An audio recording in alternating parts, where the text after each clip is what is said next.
Welcome back to the Women in Movement podcast. We're here with KD, who is a movement specialist in Brooklyn, New York, but she has taught aerials all around the world. She has recently completed her grad work with aerials for Therapeutics. KD, would you like to add some intro? Sure. Thank you for having me back.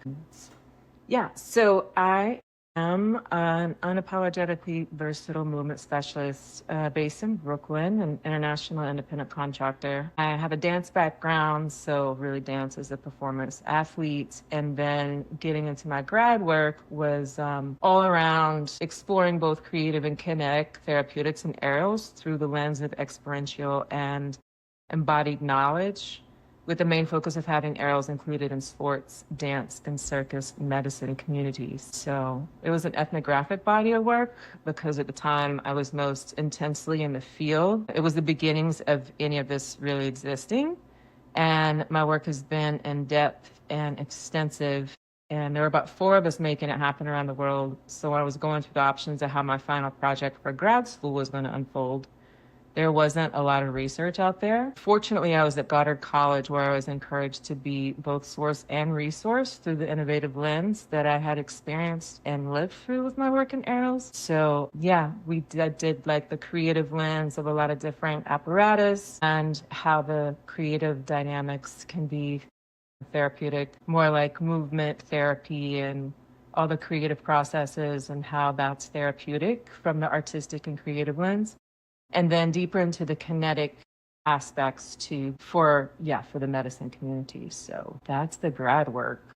It's loaded. Nice. So what most inspired you to explore aerials for Therapeutics? Well, I was with Anti-Gravity, the aerial performance company, for years in various capacities, and that's just when it was entertainment. So around New York City nightlife, the aerials and nightclubs and all of that dynamic was going on. So what was happening, though, underneath it all was performance athletes were taking care of their bodies by going more into the therapeutic aspects of just getting upside down and swinging, getting in a hammock and having, weight loads redistributed, and found that they were able to really work the kinks out in ways that other modalities wouldn't. So I ended up working with them again in various capacities. They wanted me to be an aerialist. I was really intense in my dance background, which is in Dunham technique, and which is all working very rigorously, but always for the body, never against it. Then I had an injury, SI joint injury, and my back went out, so I made a career out of it, because this is whenever Anti-Gravity was going from entertainment into aerial yoga, which became quite the trend. For myself, though, in it, I had 2 main roles. One was as a master instructor, so I was training teachers and experts in their fields across both ethnic and movement cultures. And I trained performance athletes, world-renowned choreographers, pro sports massage therapists, Olympic sports medicine psychologists, physical therapists, personal trainers, on and on, around the world. So that was my role as a master instructor for them. And I was also the curriculum director. So my role at that time, which was really cool, and this was 2010, 2011, my main role was deconstructing the techniques from just aerial yoga into multi-genre offerings, because we all knew the depths of the work and innovation we were into, and a trend just wasn't cutting it.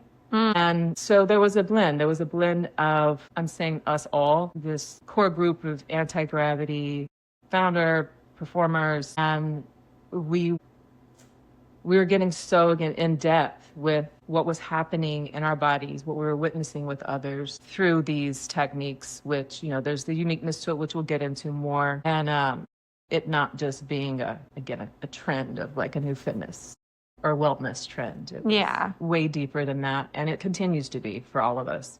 Yeah. So I think it's it's hard because there are so many fitness trends, things that are like, people get into Pilates and they get into CrossFit or whatever the trend is, but to know that this should be something beyond that, and to believe that it is something that could be used daily or regularly throughout the week, not just like a trend for 2020 or 2021.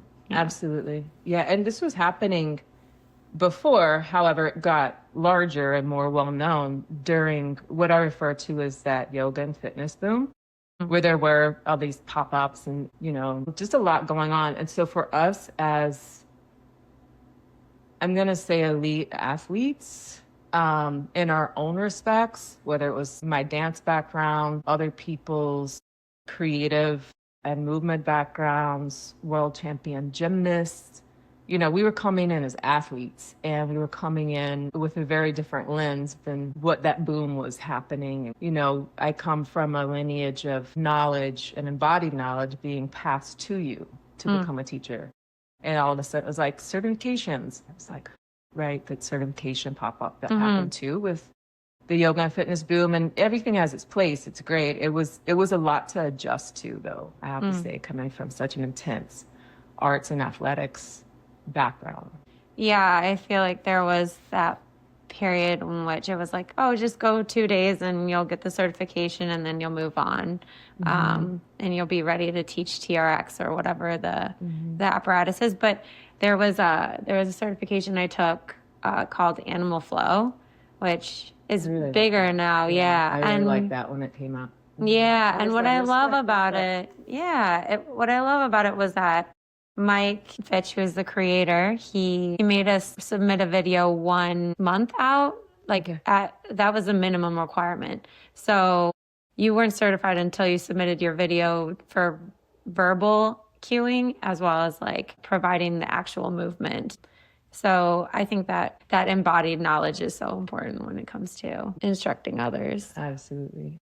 I think we spoke about this on the last one, how I'm, and this is in the grad work too, how I'm really interested in moving bodies, taking care of moving bodies. Yeah. So what are some of the components of aerial therapeutics?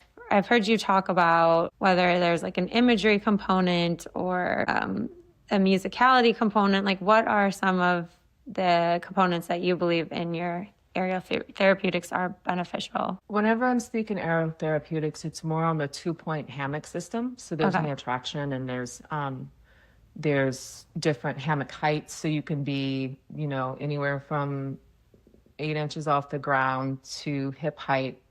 Those are going to be more the therapeutic ranges. If we're talking performance training, then your arms reach standing height. But so you still have the floor and the air contact, right? And ways to play within all of that. For me, it's more mobility, and mobility in the sense of it's revolutionizing mobility, really. Every morning I get up, and fortunately my house or apartment is rigged, and so I get up and I just swing upside down. And then I go into a few stretches and work through my feet, and everything shifts. Everything. Therapeutics with the hammocks, it can be you doing it yourself. You have a visual reference point in your trainer. Of course, you're with, obviously, someone who knows what's up, because there's a safety dynamic for it as well. And then there's also hands-on. So you can do a one-on-one session. There's different massage techniques as well to work within that. And then you can bring in any type of artistry, musicality, your vibe, your flavor into it all. It's kind of like anything with a technique. You have your foundation, and then there's frameworks. And when I'm writing about Dunham technique a lot, I talk about these frameworks for freedom. You have this framework of whether it's sequential or, you have your wrap or your grip and your progressions. And then really, once you know what you're doing, you can fly with it. Yeah. So, yeah. What would you say is your dream for aerial right now? If you could say your mission, your dream. Right now, it's to have it included in these medicine communities, particularly sports medicine. I have a very clear vision on getting into sports medicine. It's large, to say the least. Dance medicine, circus medicine. I think there is such value in having bodies experience such different ways of being mobile. It's not just sustainability and and a quick rehab to get back in to get injured, which is so typical and common of a rhythm of how it has been done, and more so get into all of these new ways of moving in a multidimensional way with full support, because that's what the aerials do. They create a support system in a very different way as well for exploration, whether it's visualization, whether it's redistributing weight loads. Ultimately, it's getting us out of the sustainability mindset and into longevity. Right. Whether it's your career, whether it's, longevity and how you can also hold people in their prehab, rehab spaces. Yeah, there's just a lot there. Yeah. Can you speak to, you said multi-dimensional stretching. Can you define that for the audience? So whenever you have a hammock, it can be, it's on a 2-point system, so it's suspension. And then it's a swing, so there's a pendulum. The reason I like the 2-point system is because there's a direct front and back, side to side, so it gives you a little more orientation rather than the single point, which is, that's more, in the air circus. Yeah. Tricks and spinning and flying and flipping and all of that. The 2-point system in the suspension also, so you can have it closed like a rope, you can have it open, and you can lay in it, right? So it's very versatile and malleable in and of itself. And then multi-dimensional in the sense of you're going upside down. You can go upside down and twist and get spinal twists. And it's just a very different experience. And people who I've trained who are swimmers, surfers, gymnasts, some dance, those are the ones who are closest to having had an experience like that. So, because the body's moving in all these directions. Right. And with a lightness to it, actually. Such a lightness, because there's so much support. There's lightness in the physicality of it. And also we bring this whole dynamic of levity to it. Yeah. Because a lot of times people look at it and they're like, I can never do that. Actually, it's so much more accessible than you think. And 9 times out of 10, people are in it. They're like, I'm like, you're in it. And they're like, I'm in it. Yeah, you're in it. And before they even realize it, 2 seconds ago, they were, on a deep level of fear, not trusting themselves, not trusting me, not trusting the hammock, not trusting, and then all of a sudden they're like, wait, I'm doing it. Yeah. It's really great. That's, that's the more exhilaration that comes from it also. Back to the lightness, because again, that support that the hammock is giving you. And it's not just, we're often like, support is that if I need to get weight out of my knee for rehab or something like that, I have to push down onto something. So there's upper body and the torso's pressing down to relieve pressure, whereas this can lift you up and you can be more mobile in different rehab techniques and things. Yeah, it's beautiful to think about the idea of not having to like hold yourself up. In ways, it's just kind of holding itself for you. And there's this not having to create tension to feel a release in a way. Our lives can be so tense already, but this idea to just kind of relax into the moment and release. I'm thinking of another word, just give permission to just let go. Absolutely. Yeah. Which is tough, because how often are we supported? Seriously, whether it's the world, whether it's our people, whether it's ourselves, like how often can you truly be supported? So there's a beautiful shift that happens in the body of the mind and a shift in perspective when you can. Actually, the more tension you give to the hammock, the more it takes off of you. And you can just give it to it. It's like, I got you. Whether you're laying in it. I mean, you've experienced it. You do hammock also, which is also why I love being able to do these with you. You can lay in it, right? And you're fully supported. And you can seriously just be floating and be held. And more of those spaces of like sensory deprivation techniques, you can get, there's a few different positions you can get into the hammock, and it's creating those, I think they call them chambers in other therapeutics, like the sensory deprivation. And then there's also, when you're upside down is zero compression inversion, the kinetic benefits of the hammock being around your SI joint area, your pelvic region, rather than in the waist for performance. You get more into the therapeutics based on the range that you're going up and down the lower lumbar to sacrum. And if I'm in a zero compression inversion, the weight of my skull is pulling my spine out of the pelvis. I'm decompressing the spine. I'm upside down. There's inversion therapy. There's so much around, benefits of inversion therapy these days. However, the uniqueness is that you're fully supported. It's a full supportive zero compression inversion. So once you are set up safely and wrapped, you literally let go. And the releases just happen because our bodies don't want to hold all of this tension. Our bodies don't want to hold all of this pain. And honestly, with the state of affairs, if we're getting into there's so much tension in the world that you just made, our nervous systems aren't made for this. Yeah. And there's a space where we can get into, and then you get into proprioception, which we'll get into later, and sharpening the senses, and that somatic element that naturally happens by being supported. Yeah. And speaking to the other supportive systems, what would be different about the hammock as opposed to the inversion table where people lock their ankles in, or other fitness equipment that is using this gravity? How would you? How I see it with the inversion table, you would use the word lock.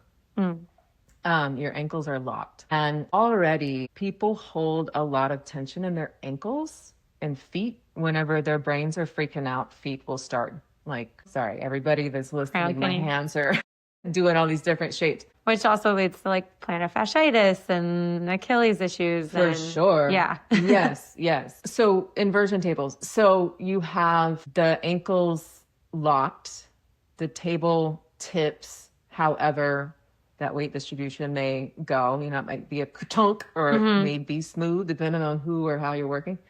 And that's from the ankles down rather than the pelvis and those therapeutics down. I always think there's more tension in going upside down with an inversion table in the body, and a lot more time for that tension to release and trust. Whereas whenever you're in the hammock, once you get into one or two inversions, you trust it. So a lot of times as we're progressing, so example, I've gotten people upside down. Now we're going to progress into using our hands on the floor to stretch out the shoulders and get more mobility in the rotator cuff, or we're going to go into spine twist, or we're just doing other things. And all of a sudden, this may be the second inversion that they've done. They're like, I feel so safe in the first one. So they go straight back to that just basic, very beneficial zero compression inversion. I'm like, look, you love it now, whereas at first they were pretty nervous. But the relief that comes in the hammocks, I believe happens, it's more accessible and it flows more naturally and happens honestly faster, and not faster in a sense of fast track healing, in a sense of it's just more efficient. Whereas in an inversion table, I think the body's still locked up. You have more tension everywhere and people aren't really getting that release and relief. What you are getting is the detoxification. So yes, you're going to go upside down. You're going to have the circulatory lymphatic systems refreshed by coming back up, right? Because you've tipped upside down, you come back up, all the freshly oxygenated blood, all of those benefits are still happening. And anytime we talk about the comparisons between things, even within other physical therapy techniques and prehab, rehab training, mobility training, things like that, it's not negating what's out there and what works. It's about including and expanding with aerials. So it's more the inclusion of into these communities. Right. All right, cool. Thank you for that. Let's also talk about, so we went in slightly to aerials for sports. Can you talk about how the hammock can benefit sports with bias movements? So say if you're throwing a baseball, often you're using your right arm to throw, your left leg is in front of your right leg. Or even if you're batting right-handed, your left leg is going to be in front, taking that front step. If you're right-handed in basketball, oftentimes you're jumping off your left leg to shoot a layup or a floater, or to just make a larger leap. So how can aerial hammocks, how can they help just your everyday sports athlete, high school athlete, a college athlete, a professional athlete with their imbalances? Yeah, so we're talking side-loaded sports, which is a big deal. I think that's the beauty of having the dance and gymnastics back end of us that really were on the innovative side of these areas and the developing of the techniques, because we're not side-loaded, and the hammock itself is going to realign. Like it's just what it does. It holds you in alignment. And so if you have, we're going into the different tiers. If I have a high school kid playing baseball, maybe they're a pitcher, shoulders are already starting to get worn and torn, you can get in the hammock in different ways. The hammock can hold the torso around the lats, and go through different shoulder stretches, different mobility techniques with focusing on the shoulders and getting the weight load out of the thoracic area, so the psoas and everything can drop out of that, out of the support of the hammock while you're doing the shoulder mobility techniques. Whenever you go upside down, there's a different dynamic of how the spine, the hammocks around your pelvis, the spine is decompressing and the shoulder girdle is decompressing as well. And there's different techniques you can do there from that deep, deep, deep release that you're getting in the decompression and shifting the neuroplasticity, synovial fluids. There's different routes that are really being created through the body. And then as you come back up, the re-engagement of it's getting so deep into the intrinsic muscles that over time you can develop so deeply the muscular support to really support that alignment. So it's going to be a balance, of course, because if you're pitching and you're throwing every single day, side loaded, the techniques, having them really routine in your training facilities, routine just as much as you're going to go, stretch on whatever, like a yoga ball or anything like that, any of these amazing pieces of equipment that we do have. Just thinking of the hammock as another piece of equipment, but it being part of your regular routines.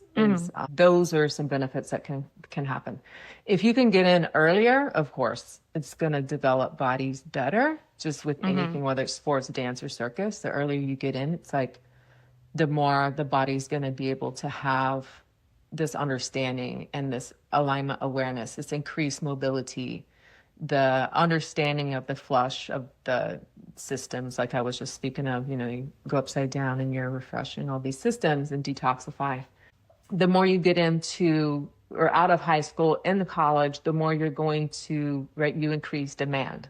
Then you go into pro, like the demand just increases, and our bodies are getting trashed and all of the nine. So if you get into college level and have these in-training facilities, you have the ability really to gather more data and research in this and see, what's increasing. Is it the timing and the timing of your pitch is getting, better, or your response systems are faster, your agility is more on point, which is going to make the game just better. And also, again, back to that support, you have techniques in the hammocks and the arrows that are supporting all of this agility in your performance enhancement and endurance and, again, longevity. So yeah, did that answer your question?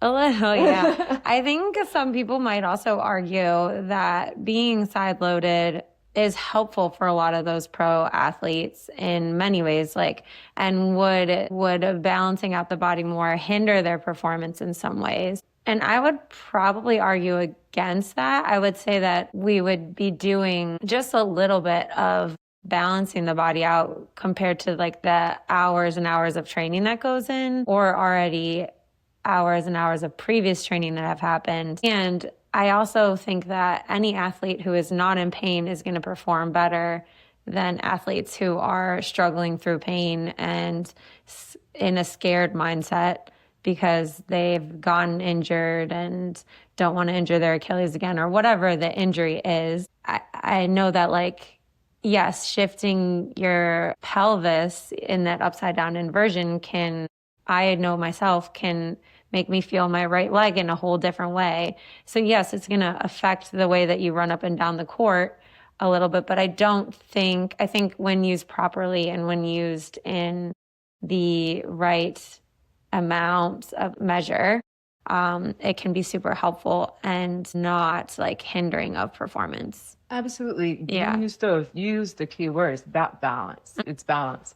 It's balance so that there's less injury in a side-loaded sport. It's balance so that you're also developing, right? So if I'm pitching with my right arm, what's my left side body doing constantly? It's so supportive. It's like in dance, you have your standing supportive leg and the other leg is your moving leg, right? What it takes to have the side body that is your support system, and then the other side body that is your movement, the balance is necessary, and it all improves the game. It's not going to hinder anything because everything's just getting benefits and becoming better. I mean, that's like the layman's term of saying it. Yeah. And the cool thing about aerials, this is more for the dance medicine, circus medicine lens.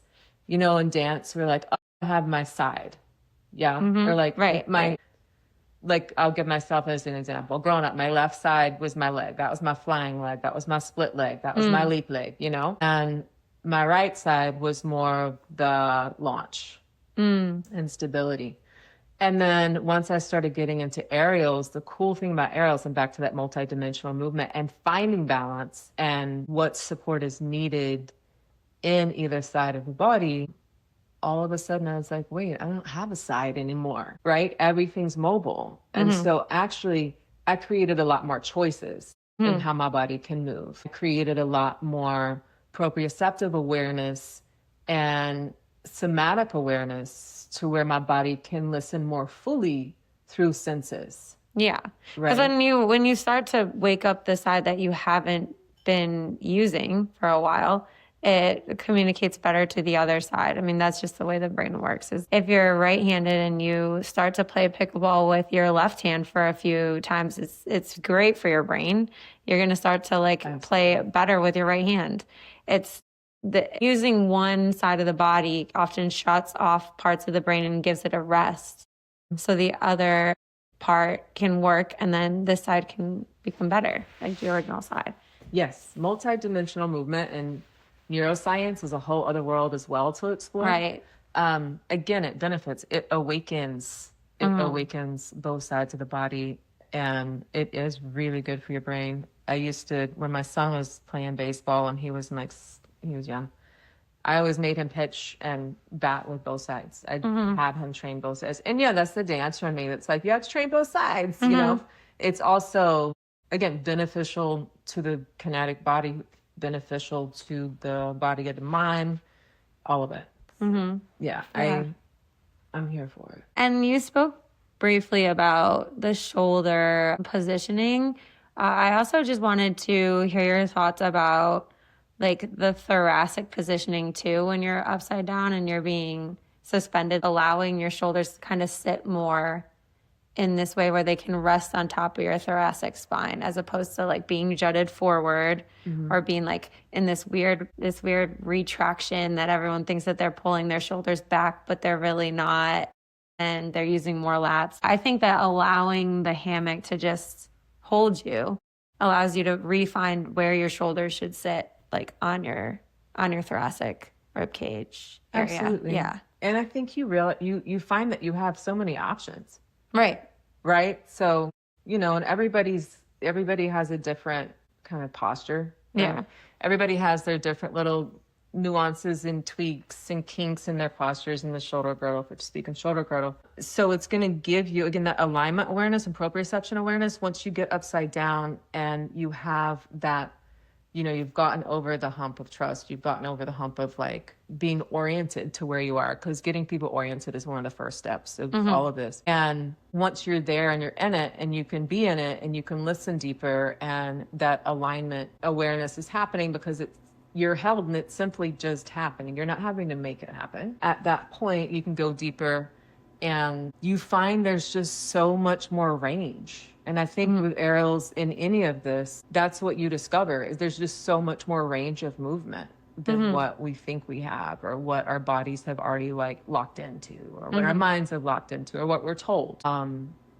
So the possibilities, like in terms of like where you can go, it's multidimensional. We're getting into the circular aspects of the body and how it moves, which is more creative and dance and gymnastics kind of mindset of it, rather than it being just this linear front, back, side approach to it. So, I mean, that question for me, I start getting more specific into customizing for someone and could answer it then. However, I think the larger take with that is that you increase that alignment awareness, and the kinetic abilities are a lot more broad than we think they are. And you get to tap into it, and it's not very long after you've begun the practices that will happen. Yeah, I think you spoke to that beautifully. I think that what the hammock does allow is this ability to know that you can reach for more. You can reach for more space, and you can find more space in your joints. And if you can imagine that, if you can have time and sit yourself into that and imagine it, you can imagine the body kind of like reaching longer, whether it's from your head or your arms or your feet. Absolutely. There's an approach to training where it's shortening grip, right? Where it's like, oh, I'm going to go bodybuild. Again, everything has its place. However, that, whenever I'm teaching, it's about engaging and lengthening. Right, engage and lengthen, and then you can find a way to decompress the hips. Example, I'm speaking more dancer terms right now, or if I was working with a dancer, body and development. Yeah, there was something else I was going to mention and it got lost, but it's okay. Yeah. Can you also speak to like core strength for sport athletes? I was going to mention something from the athletic lens a second ago. It'll come back. Okay. Core.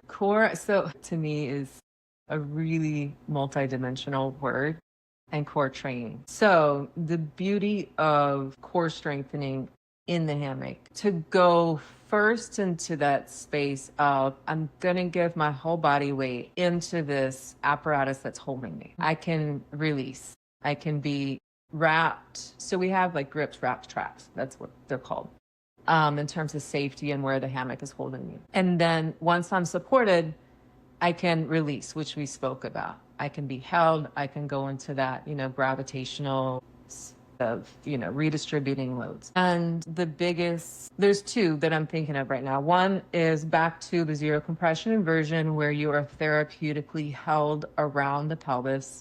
The legs are in a diamond and the spine is releasing out of the pelvis. The weight of your skull is aiding in that. And it's simply realigning just by being upside down.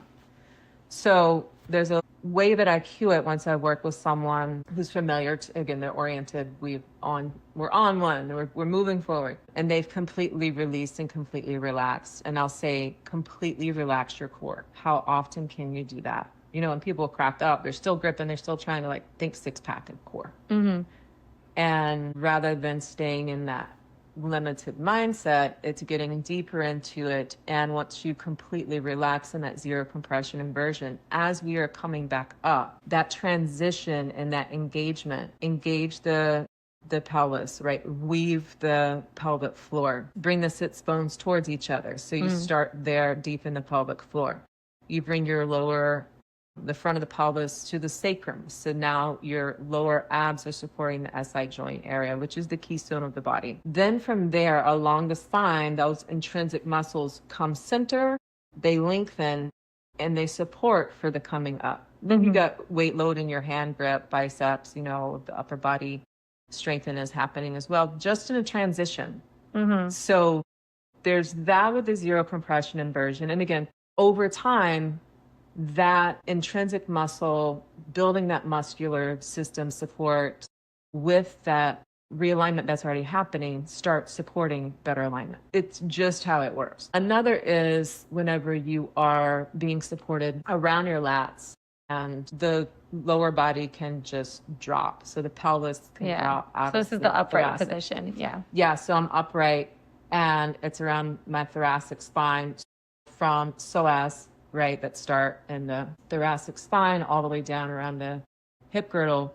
that release and all of that dynamic for the hips, for the legs. Once you release fully there, then as you re-engage, again, it's this everything is wrapping into the center line of the body to pull up.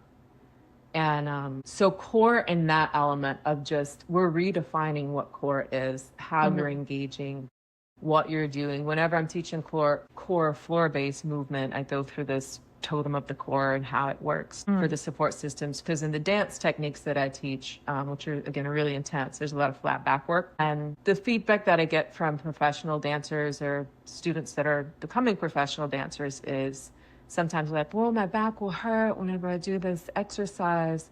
And so once we go through this core floor that I do, and then the totem of the core, which could be 40 minutes of a mind's eye exploration and learning how the core truly works, or it can be, a 10-minute core exercise before flat backs. Everybody is getting a different relationship to their core, to how it works, to how it engages, and really working deeper from the inside out. And the hammocks only support all of that. So you have a deeper core engagement. Core happens. I always joke. I'm like, I just tricked you. You just think you just did a transition and it was better than 1,000 crunches. Right? Right. So there's that. And then the outside body just responds and develops. Yeah. So I'm not thinking I'm going to get a 6-pack. Yeah. Well, a 6-pack or a 12-pack or a case is going to happen. Yeah. I love using. It's like, it's not a 6-pack, it's a case. Yeah. I love using the hammock under the lats for that release and just doing hip circles. Absolutely. And I think that just having that as a warm up in my classes allows people to really feel this release that they are overjoyed by. Like, oh yeah, they're like, can I bottle that synovial fluid you were just speaking of? Please? Yeah.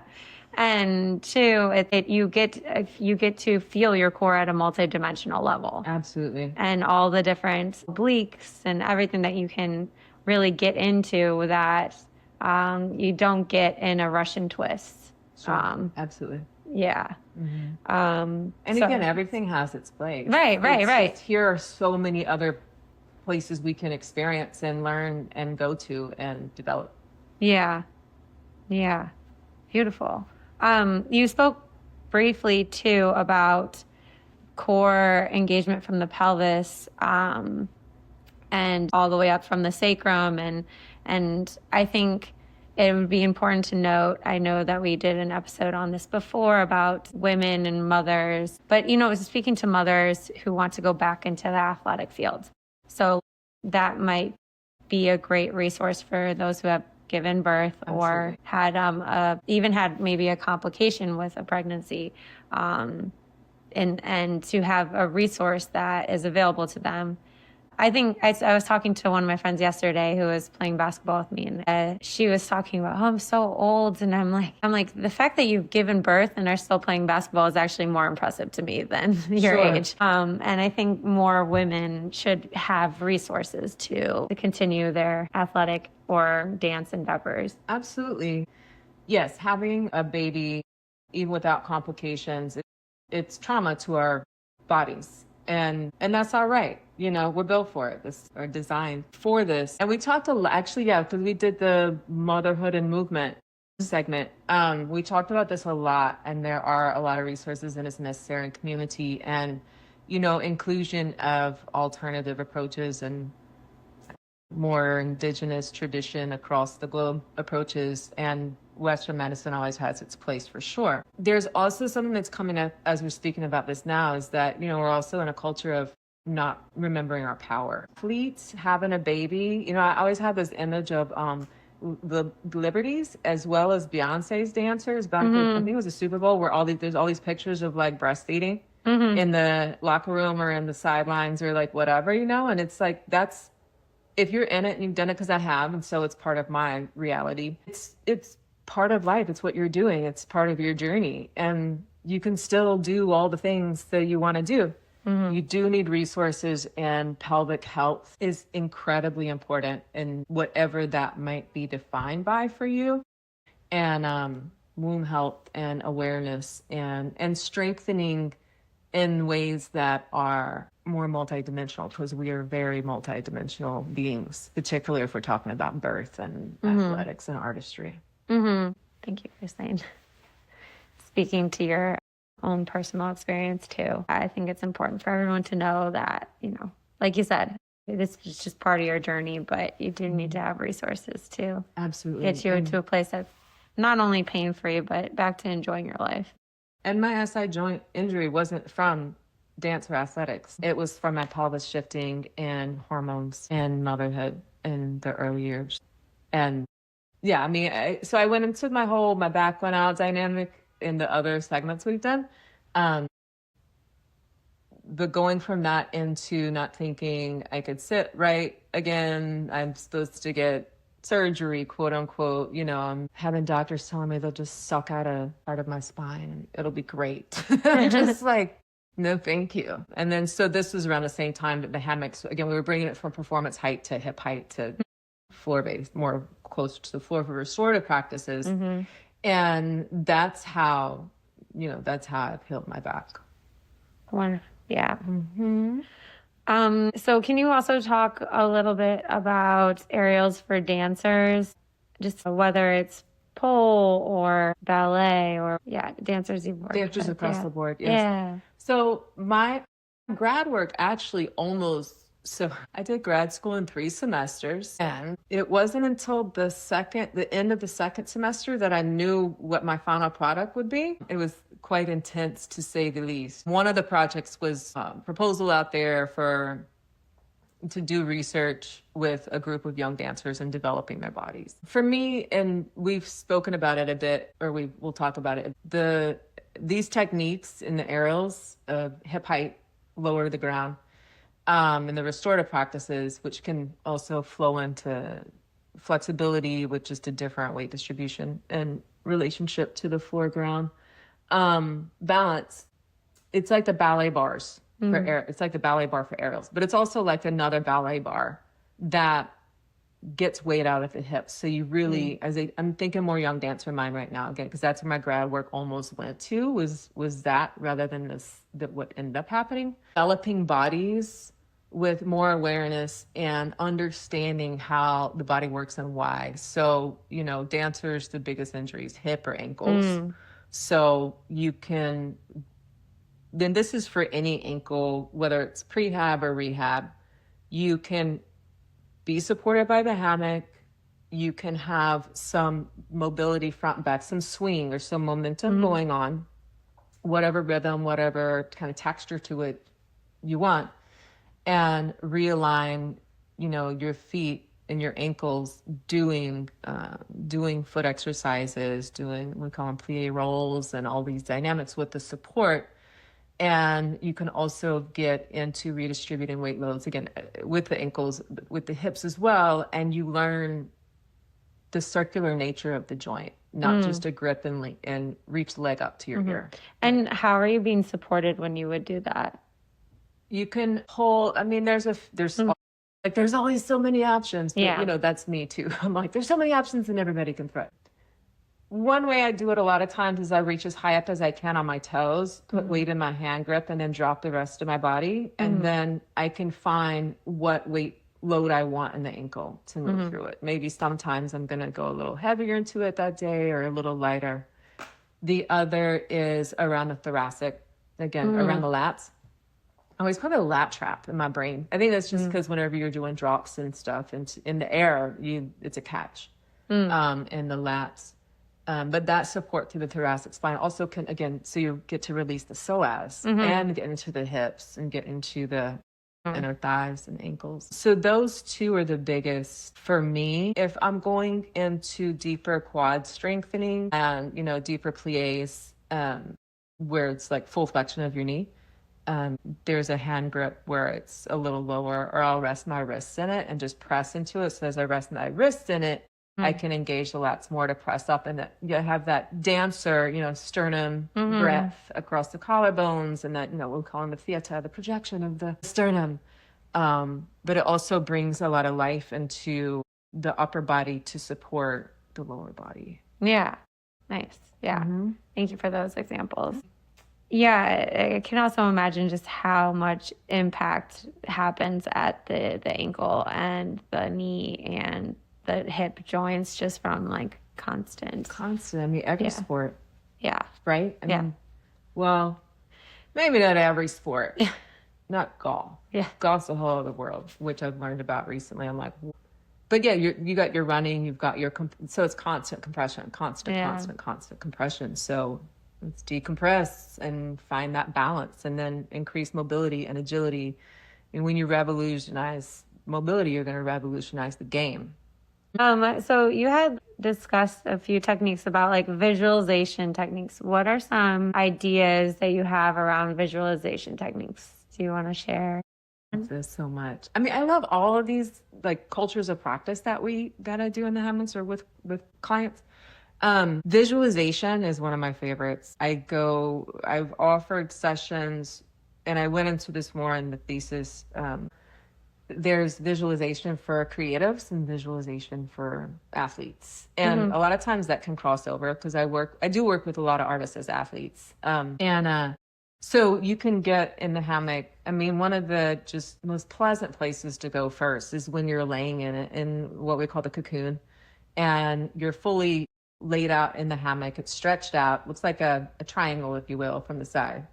And your arms are up and over, bending at the elbows, or you can cross them around your chest. My kids call that like caterpillar or something. Caterpillar, like a little like cocoon. It is. Yeah. The cool thing about these techniques too is we have nomenclature, and a lot of it just makes so much sense. Like, oh, that's what it feels like. And then you can transform visualization. So going more into that sports medicine psychology dynamic, you're creating a space that's the sensory deprivation aspect going on because you are able to get in the hammock and the world's shut out. You are able to go into a space of sensory deprivation and again, be held and be supported. So what is your body going to do? Once it can trust it, completely release and surrender to it. And so there's that space somatically that is vulnerable for other possibilities. So if you're going into the sports dynamic, I mean, I don't really like the term guided meditation. However, for an easier reference point, I'm going to use that term. Going into those places where you would have whoever you're working with that knows what they're doing, is guiding through visualization techniques, whether it's doing body scans, whether it's doing mind's eye explorations of where you are locked up with pain and you need to literally shift from the mind's eye, from your working inside your own body to see it and to send energy there to move through that space. So you're getting unstuck. Yeah. So there's identifying pain, there's moving through it, there's putting, you're noticing where there's flow, where there's blockages. You can go into a safe space, and if we're speaking injuries, right? Go into that space where maybe the injury happened and you are really visualizing the out and what that looks like in healing and what it feels like in healing. And you're embodying all of those dynamics so that, and I would love to do more with neuroscientists around all of it. The sports visualization element and the healing and just knowing your body better and being more in tune, which again is always going to just make everything better. And then also with with even just plays, right? Within a game, whatever your sport is, or choreography. If I'm a dancer, what my, if I'm in circus and I have this, intense transition, right? I'm going now into my choreographer brain.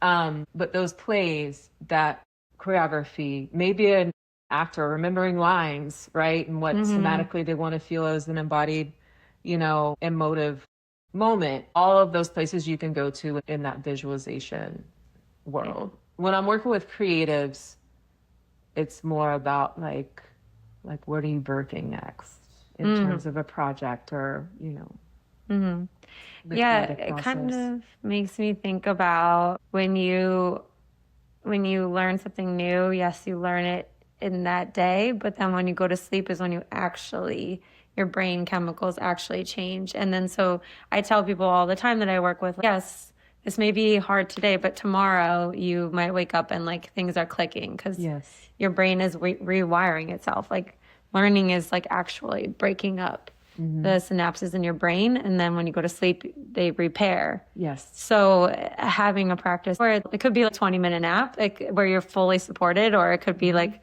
just closing your eyes and visualizing the thing that you were doing or the thing that you're going to do. That was the other part that I was going to mention with the visualization. So I just went into the whole, like, we're going to do things in sensory deprivation. The other part is decompressing in the sensory deprivation and just doing nothing, learning to do nothing, learning to surrender to the here and now, learning to be supported in the here and now so that our bodies can repair. Because it's what they want to do. It's what it wants to do. Yeah. Our bodies are fascinating in our ability to heal and the desire to. There's so much desire in our bodies to not be in pain. Like we spoke so beautifully to before also, and you know how we can get out of it. So there's kind of that those two roads you can go to with the visualization where we're gonna do things with the mind's eye explorations, body scans, and guided meditations, or just I'm going to guide you through this play and you're going to hear it and you're going to see it. And, you know, that demanding place there. And then there's the decompression, fully supported actual sensory deprivation in the sense of we aren't even going to do anything. You get to be. Yeah. Two things came up for me there. It's one of the first times I went to Anna's class, our good friend, she had started off the class by, we're going to lay on the floor and do nothing. And I was like so confused. I've never heard that in my life. Everybody off. You're like, wait, what? Wait. I'm going to what? Yeah. And the permission that people need for that. Yes. So wild to witness. It's really cool. It's beautiful. Yes. So I take that into practice when I can for people. And when I did it with seniors, they were like blown away by like, wow, I'm like ready to be here and now and do our stretches or whatever it was. And the other thing was this idea of surrender that I think a lot of people have a hard time with, but surrendering to the here and now so that you can react appropriately. So something that like I found as like a correlation with that is Systema fighting practices. I don't know if you've ever seen or heard of Systema, but a lot of it's like these like taking these impacts or these blows and allowing your body to just kind of relax and then go to the next move. So maybe you take a blow to your left shoulder, but instead of bracing that, you kind of let your body and your spine twist so that your right arm can throw the punch, you know? So it's this very like relaxing into the moment. Like, yeah, if someone was to strike you from your shoulders up top, kind of falling into a roll, but then striking them from their knees, you know, just this kind of going with the flow and seeing where that flow takes you, which I think is also such a beautiful practice to have this embodied knowledge in this world where we can cause ourselves anxiety if we're fighting all the time instead of just like surrendering and finding the next way out. Absolutely. Yeah. Absolutely. I love that. Yeah. Now I want to go practice that fighting. Where is that? I love, I did karate at one point, a hilarious story, however. And I love it, but for me, it was also so side loaded. So, and I love boxing and I love kickboxing and like, I just like hitting and kicking things. I need a wave master again. However, I have to do it. I can't go to classes because it's so side loaded. Because I have to do like, I'm going to do my right side. Now I'm going to do my, because the dancer in me like can't not do that. Right. Yeah. But, that release that you're talking about, there's a buoyancy to it. And there's so it's correlating in that dynamic of proprioception awareness where you're sharpening the senses. So you have because as Teresa was here moving, explaining that fighting technique, there's a buoyancy to it. And then there's such a sharpness with a response system, and it's efficient, it's effective. It's probably more effective, right? Than staying rigid and ready for impact and ready to throw a punch or whatever. Yeah. I try to, when I'm teaching sports, the way that I'm trying to teach sports is to find a rhythm, find the dance within the movement, as opposed to holding this strong, stable core all the time. I mean, there's a place for it again, but yeah, I think that that's super important. And then any other visual techniques that you think you can think of, or like anything that's been helpful as far as like imagery? Imagery that helps a lot is whenever we're swinging. So you jumped in the hammock and it's around the top of the leg line, the base of the glutes. And, or maybe you're in a pouch where the hammock's fully open and you're still sitting in it. And you swing, swing, swing, swing, swing, and close your eyes and start letting go. And this is a really simple and incredibly powerful and effective way to tap into proprioceptive training. And visually, though, what's so cool is people start smiling and then they start going, ooh, because they're saying let go maybe, or closing your eyes, even standing. Like I open up some classes where we're standing and close your eyes and you shift your weight front back, side, do circles. And, it's all of a sudden there's just like effervescent through the body and the mind, through your brain, right? So it's also proprioceptive training. But the coolest thing is people start remembering when they were a kid swinging. And that joy, that freedom, that liberation of stress stored in our bodies, that remembrance of true play is so powerful. And that's part of the levity, that's part of the nature of this also is tapping into that space. And people most of the times weren't expecting it really. So yeah, it's fun. Yeah, I like that a lot. So the visualization with that would be, as it's coming up and I see it's coming up, I'll acknowledge it, and then it just kind of goes and runs on its own. Nice. Love that. I think that also can speak to how the hammock and aerial apparatuses can be used very much as a family activity as well, too. It can be built into, if an athlete or a dancer or just general population wanted to do something with their family, but also restore, their benefits, just taking it into that sense of play and that sense of we can all enjoy this activity.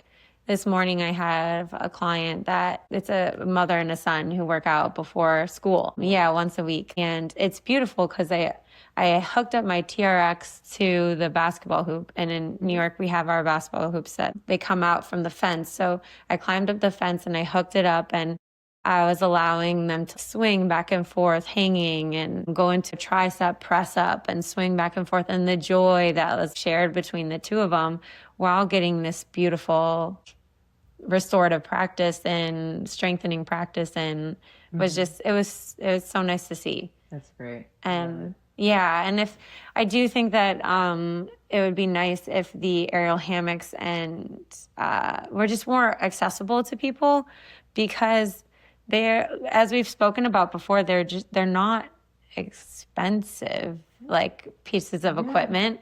I got mine off of like a website for like $40. So they're not expensive. You just have to find a place to rig it. And like it can be used across socioeconomical practices, like, which obviously is in my mind super important for the public to have access. For sure. And there was a moment in time where people, whether it was doulas or whether it was behavioral therapists for early childhood, and I'm like, just throw a hammock up, and for me, I'm like, just throw a hammock up, get a hammock, or, I would lug the A-frame, the A-frame. I have to be lugging that thing around for clients. And I'm like, just rig your ceiling, And for me, I'm like, I'm saying right? Because when you're in a theater background, design and production, and when you're in these studios or aerial studios and things like that, like reading is just part of your daily life. And so, and that can at times has been like a barrier of entry for people or organizations or arenas to put this in.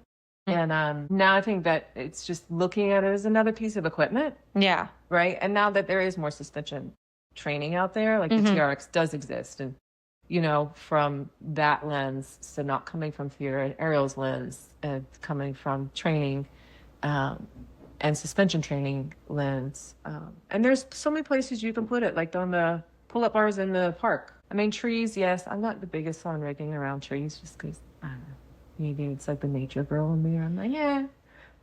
Well, there's actually there's so many places, and trees are Yeah. for us to climb on. They are, yeah, they're okay. There's so many places, but like in training facilities, it's like just think of it as another piece of equipment that's going to revolutionize everything. Yeah, so I think that it also has this ability to be brought into the general gym population. Like, I think that there's a push with the general gyms. I know that like Crunch has done anti-gravity yoga for a long time. That's where it started. Yeah, Crunch right. approached anti-gravity to create something. Crunch has always been pretty cool.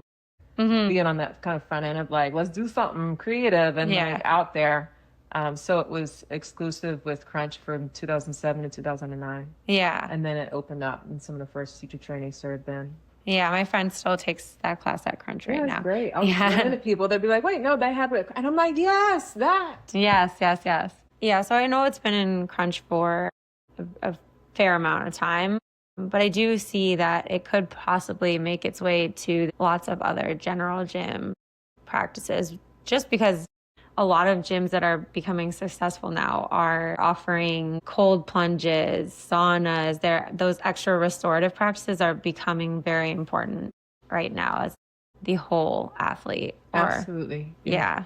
And it's cool because it's cool hearing you say that because yes, and yes. And also because I've been, the trainer for all the places around the world who have done it. So for me, it's like normal that it is out there so much, yet it's not enough. It's not in as many as I'd love to see too. And the whole dynamic, I work with a company in Indonesia and then with OG Bridge Runner groups here. And we are either in spaces or creating spaces that are doing all of this. So you have infrared saunas, you've got cold plunges, you've got all these compression tights, compression tights, all of that are bodysuits, all of these, including cupping, including acupuncture, Reiki, like all of these in one, and the Hammocks are part of it. And then also tapping into like different cultures of practice within those arenas. Then also like just like in gyms, like I've been Inversion active around the world, boutique gyms, big gyms. One time I remember working in, it was like a basketball gym that was rigged. Nice. And there are like 20 people, and teach around the world talking in English, but not most of the languages weren't that. So we have this like way of communicating through the body and movement. Which happens, in arts and dance stuff. But I remember having to run because you physically have to spot for the safety of the techniques at times. And I remember having to run from one hammock on one end of the gym to the other, and the whole time, we always joke and say we're DJing ourselves as teachers. It's like people are freaked out. Like I'm not freaking out in my body, my vocal dynamics. Nobody's freaking out. Everything's good and it's fun and we're free and go here, do this, do that. And I was like, I remember embodying, not freaking out, but running as fast as I could from one side of the gym to the other. Because there are about 20 hammocks in a gymnasium. It was really cool. It's beautiful. Like, it's awesome. They rocked it out. It's Hercules Gym in Athens, Greece. Yeah, it was. So I've seen a lot of it. And hearing you say that from another perspective is really cool. And I need those reminders too of like, yes. And then getting into the training facilities, where training facilities in sports and dance and circus medicine it's available, it's accessible, it's there. Again, it's another piece of equipment. It's just there waiting for you in the corner. Exactly. Yeah. You just need 3 or 4 or 5, 7 hammocks. Yeah. Waiting just for against the group wall. classes. Yeah. When I was working at the senior center, I had 3 rigged up against the wall. And so they would go and they'd know how to do a hip hold. They'd know how to go upside down. And these are women who were, some of them were 85 years old going upside down. So just, I've seen the pictures. Yeah. Yes. Just, it's for all bodies. Yes. Everyone can do it safely. It's way more accessible than you think, as long as you have the right person that Right. knows, like, you have to have the right person. And I highly encourage people that have longer times of experience doing it, so you have a better quality experience and safer experience, for sure. I've also, though, had a few of the kids that I work with, like I had taught them it over the summer, and one of my girls had come 3 weeks in a row.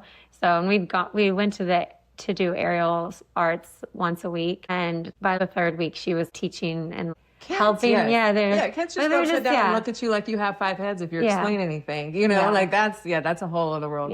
But it was just fun to see a child kind of explaining something in the exact words and imagery that I explained it, to make another kid feel safe. I love it. So it's, again, I just want the audience to know that it's just a very accessible tool to feel great. And all these benefits we've talked about, like, it happens in one session. Like, we can cover all these cultures of practice and all of these benefits. They are experienced in an hour session. And then it just gets deeper and more nuanced and more detailed and more therapeutic in that dynamic of increased mobility, you're revolutionizing mobility, and everything else from there. It's just taking off and better, right? Yeah, I recently, a month ago, brought a movement therapist who helped me significantly with my shoulder injury. I had a very badly strained pec, and she fixed it in 2 drills. She's just brilliant movement therapist. Love it.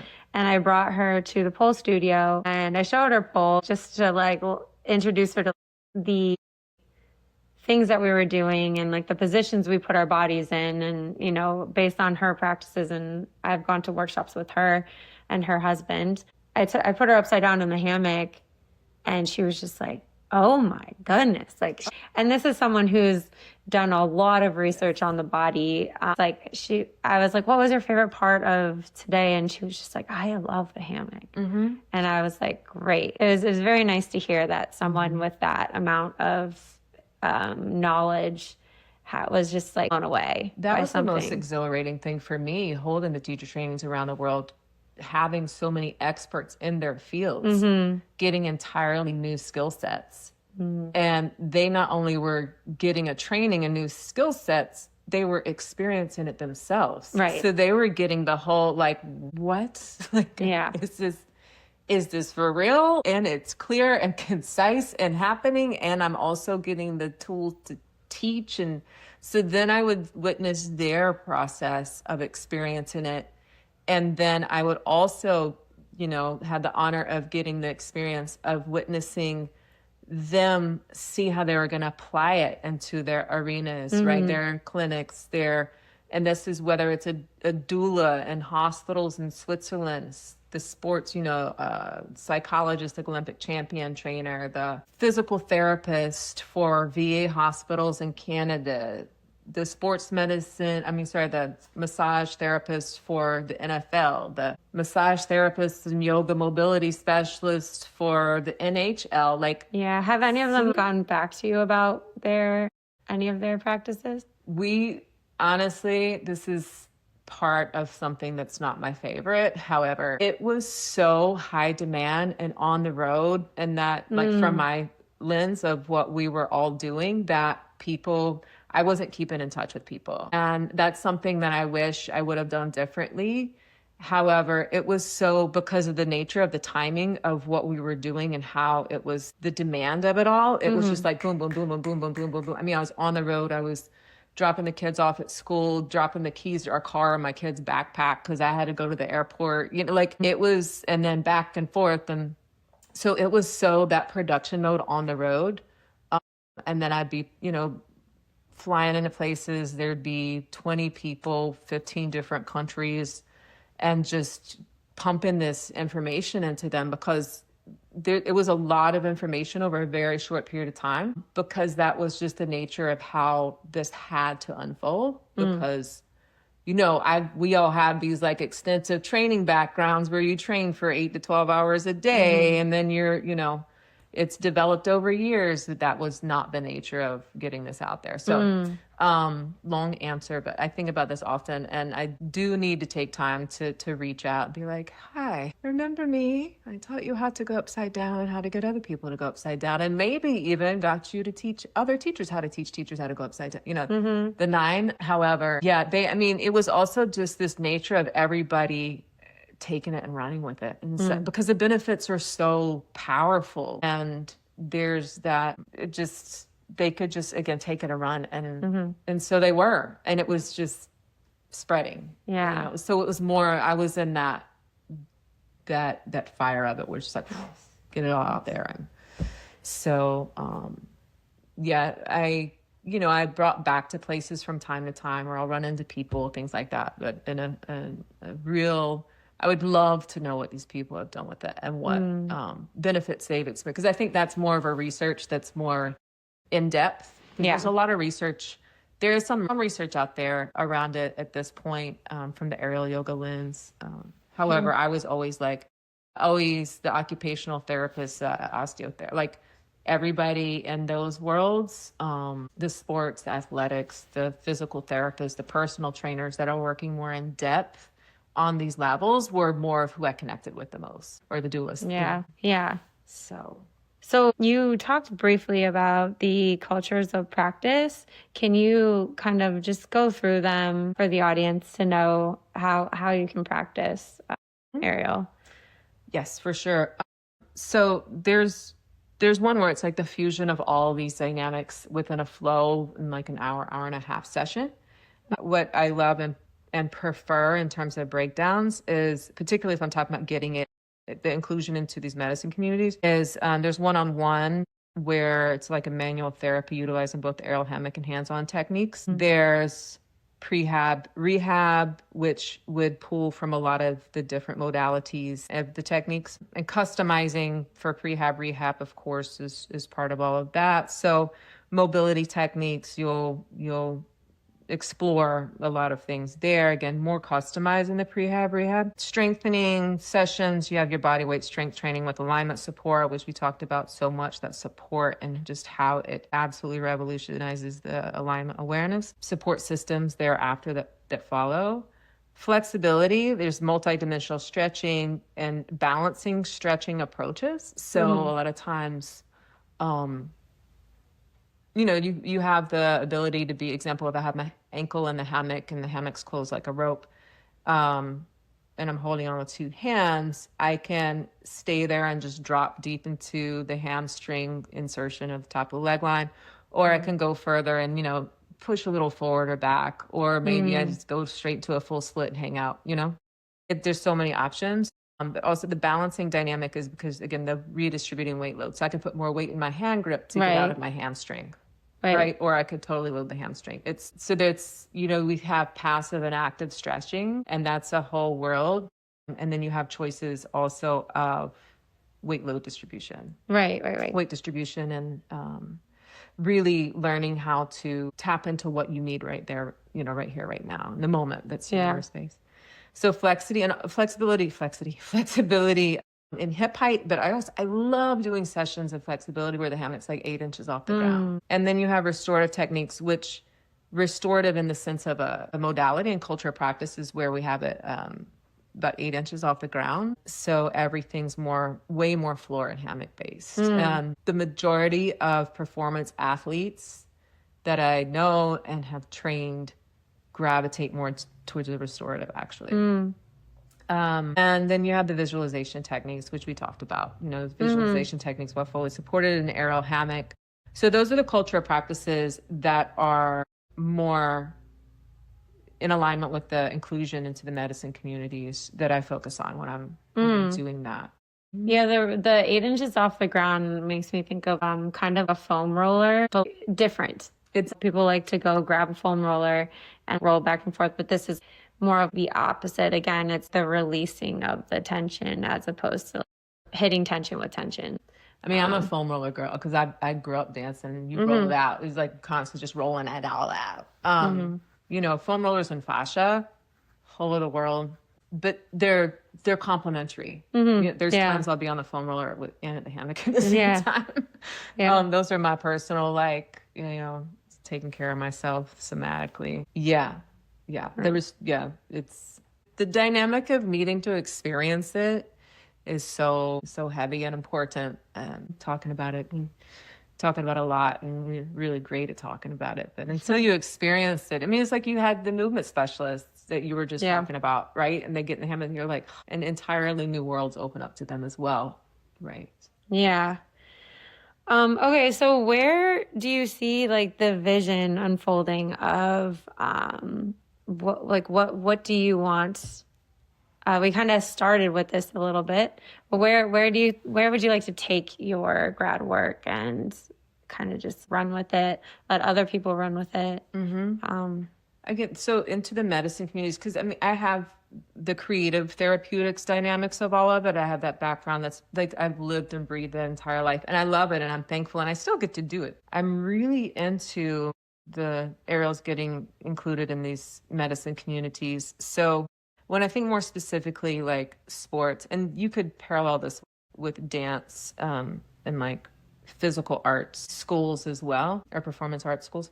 But I'm going to speak more towards sports medicine. So you have like the college level, there's different tiers of it. You have the college level where, for me, I would love to do more research in neuroscience and sports science. And then you get to really have data set and not this embodied knowing. And of course, like, you're going to get better. Everything is going to performance, endurance, and increase mobility. And, we know these things, like, let's really get the data on it. Like how much our injuries decreased over a season because this group is doing the hammocks and this, compared to what's always been. Yeah, I think that's the data is super important. And for some reason, people really like to know numbers. They like to know how much they're lifting. They like to know that they're getting better and progressing in some way, and injury mitigation or lessening that, whether you're looking at college athletes in basketball or even looking at the data of concussion impact in the like football sports, right? The only hard part is that you get to the issue, especially in pro sports, of where the injuries aren't always data. They aren't always written down because, that can be a liability towards that team, or they're more hush-hush about whatever injury has occurred. So yes, I think it'd be a little bit more. That's why I see the data and that more on the college level. Right. Exactly. So you've got that there. Work with teams, increase skills, which is going to equal wins and faster injury recovery, but also like preventative. Yeah. More so than even the recovery part. And just having that inclusion into training, prehab, and rehab facilities. Then you have like the pro athlete, it's more inclusion into training, prehab, and rehab facilities. And it's in action, right? It's faster, it's in more limbs, it's in more agility, it's in more sensory response systems elevated. It's in literally witnessing the game revolutionize right before your eyes because of this inclusion, particularly of what you're speaking to, right? It's just a part of the life. And again, the prehab rehab facilities, right? It's included, it's in there. So it's an option. It's whether the data is not as open to the public or not, right? It's still happening and it's there, it exists. Yeah. And then, pro and elite athletes spend a lot of money on body work outside of their training facilities as well. So including it just in a lifestyle that's, again, so we're getting away from struggle and recovery and away from just sustainability into true longevity, endurance and care and wellness in a way that's profitable through money profits as well as through quality of life profits, right? Like, so seeing it like that in the pro elite. And then there's honestly the retired as well.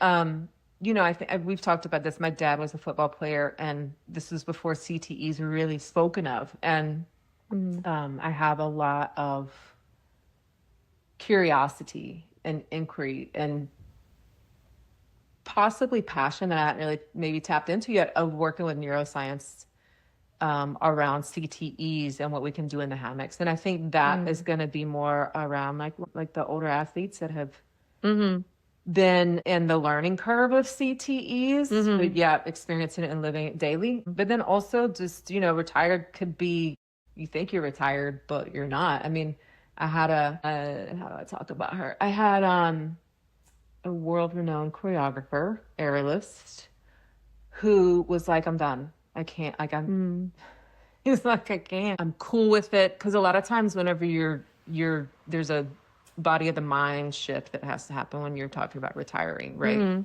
When it's all you've ever known, right? And so facilitating that with her as well as getting in the hammocks is like, okay, you're safe where you're at. Let's do this. You're here for this. I'm going to hold this training for you. And she was in the restorative training, actually, she was like maybe 6 months. She was back at it. Nice. She was like, there was no retirement. I had a feeling, however, I'm not just going to be like, you're not retiring, but that dynamic of we're expanding, there's more options, and that longevity can be redefined with including these, so, and then because the benefits, right? There's like the new mobility techniques for prehab, rehab, you're decreasing injury, there's more playtime, there's better playtime, which is going to be a better game. And we know the benefits all around, with increased longevity. So that's how I see it, like being in a space, mostly training facilities and just including it. And then, because again, the benefits with supported zero compression inversions, the proprioceptive training, decompression of the joints and that neuroplasticity, joint health, hydrating the joints, is releasing the grinding of the joints and establishing all the pathways for realignment support. I mean, all these things we've spoken about, the development of proprioceptive and biomechanical awareness, proprioceptive practices, which are new to the body, which is performance enhancement. It's going to increase agility and response time, so there's those. And then the visualization, which we spoke about also. So, I see it as win-win. Yeah. I mean, if you're even to put in the buzzwords of, we're changing up lymphatic flow, those things that people are now focusing on. Like, the other day I was at a basketball game and I saw the trainer of a school. It was a New York college, and they were showing them brushing techniques on the sideline. Yeah. So it's like, I was like, wow, okay, here we are. We're finally, here. And so just that idea of just put in a training room. If two people can hang upside down, chat with each other, team bonding, or a pro athlete can hang upside down and have a fun time with their kid, understand all the benefits while they're still having family time. Absolutely. There's just an unlimited abundance of just potential. Yeah. I agree. Yeah. For sure. Well, thank you so much. Thanks for having me back again. Yeah. Round 3. Well, hope you have a good rest of your day. As well. Is there any final message you want to share with the audience? Oh yeah, we do this the end of conversation thoughts. I'm really in that space of revolutionizing mobility. Revolutionizes the game. It's time. Good. Yeah. Okay. Well, thank you again. Thank you for listening. We hope you enjoyed the episode. And let us know if you have any questions. All of Katie's information will be in the summary. So take care, everybody. Have a nice day.